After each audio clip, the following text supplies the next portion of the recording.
All right, shall we start? Okay, oh, perfect. Tonight we are going to get into episode 18 of Lift Before You Quit. Why most funded traders lose their accounts. Every year, thousands of traders pass funding challenges in prop trading they celebrate. They post certificates on social media. They announce that they are now funded traders. For a brief moment, it feels like they have arrived. The dream has become reality. Access to capital, access to opportunity, access to scale. Yet something remarkable happens next. A significant percentage of those traders lose their funded accounts.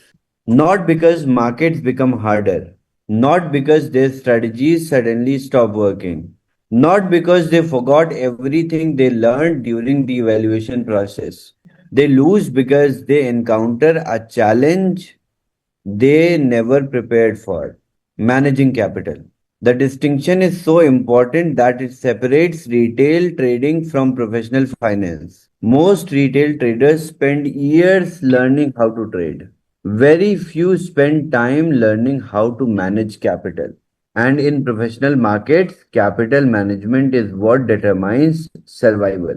Today, we are going to explore one of the least understood subjects in modern finance. Why funded traders fail? Why institutions think differently? Why risk management is more valuable than profitability? Why prop firms monitor behaviors most traders never notice? And how the capital future of capital allocation may fundamentally change how traders are evaluated. Because the truth is simple. Getting funded proves you can trade. Staying funded proves you can manage capital. Those are not the same skill. The moment everything changes. Most traders approach funding evaluations with discipline. They follow rules, they reduce risk.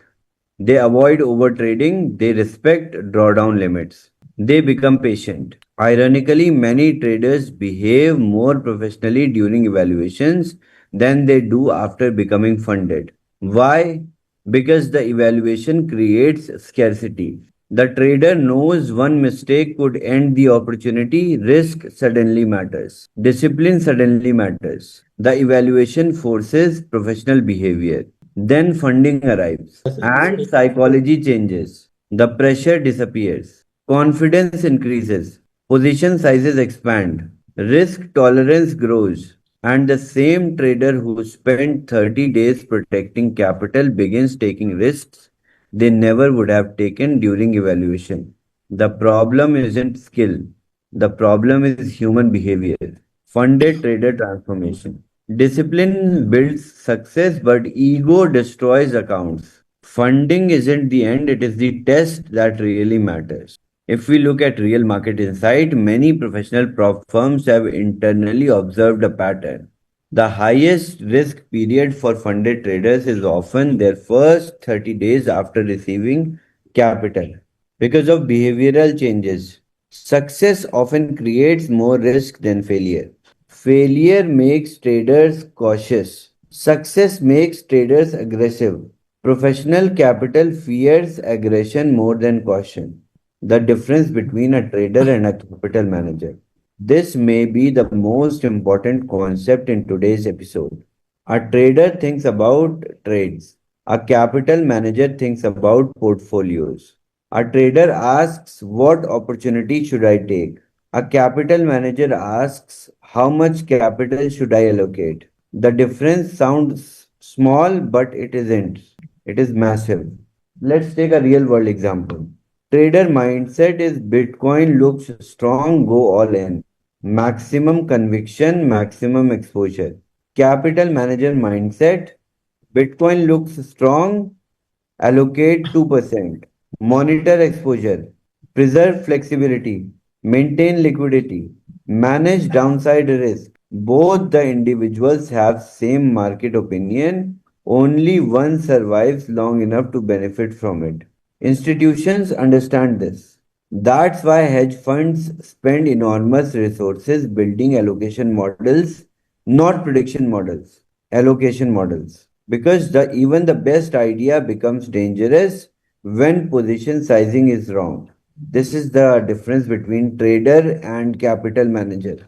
Trader focuses on entries, exits, predictions, profit, individual trades. Capital manager focuses on risk, allocation, exposure, portfolio balance, capital preservation. Why prop firms really exist? Many traders misunderstand the business model behind prop firms. They believe firms exist to fund traders. That's partially true, but it isn't the entire story. Professional capital is constantly searching for one thing: talent, not strategies, not indicators, not signals, talent. Finding consistently disciplined traders is extraordinarily difficult. The financial industry has spent decades trying to solve this problem. Prop firms represent one solution. Instead of interviewing traders, reviewing resumes, instead of relying on credentials, they create live environment where behavior becomes observable. The challenge isn't merely a test, it's a behavioral screening system.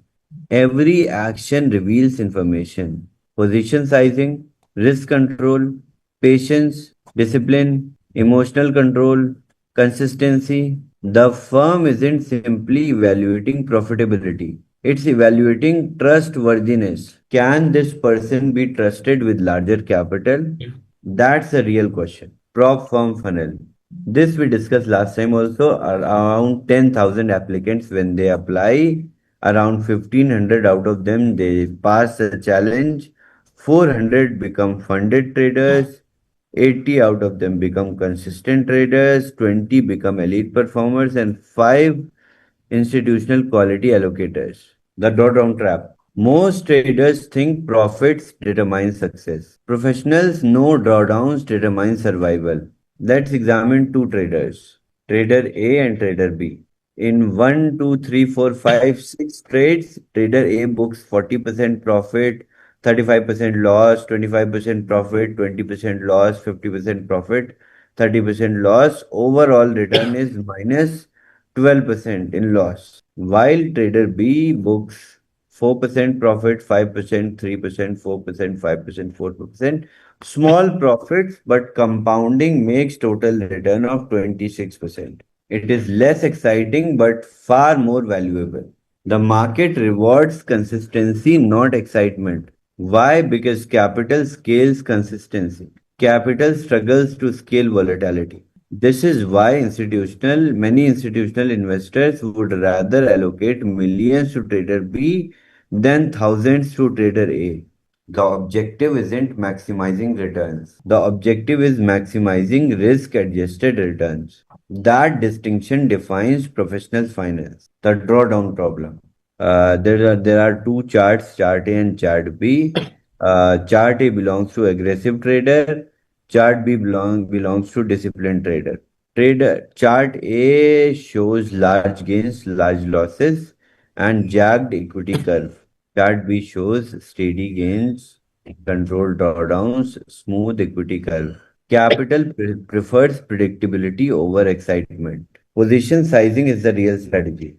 One of the biggest misconceptions in trading is that profits come from finding better entries. Institutional finance knows something different. Most long term performance comes from position sizing.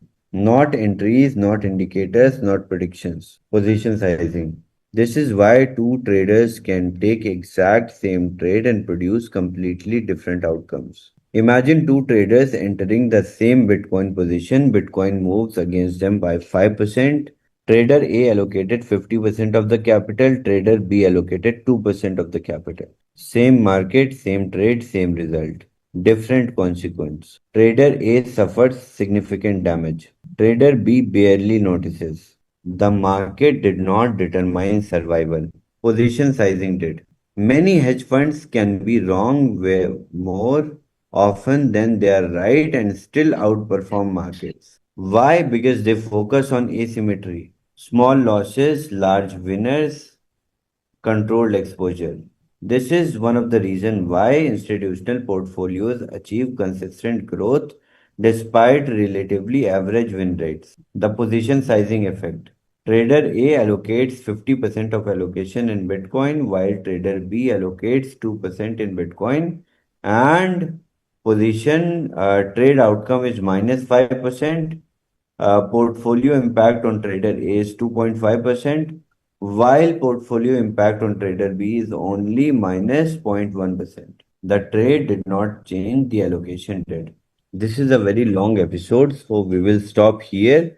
And from tomorrow, from Monday, we will continue the hidden metrics prop firms actually track. So half we finish today, half we continue in the next episode. It will be too much in one day, and I'm afraid you all will not understand. I don't want you all to put pressure on your brains. Okay, and there is one announcement on Auto Trading Engine. All the referral income that comes from Auto Trading Engine will now be consolidated together. So you, instead of receiving 1 cent, 2 cents from different cycles of your referral, you will now receive one time, one day, all the incomes. And next update on Smart Money is properly ready. By Monday, we will push it live for the whole community. The whole community will have access to Smart Money without any license. So Monday, we will push Smart Money live. All right. So I will see you all on Monday. Thank you. Thank you. Thank you Come so on. much.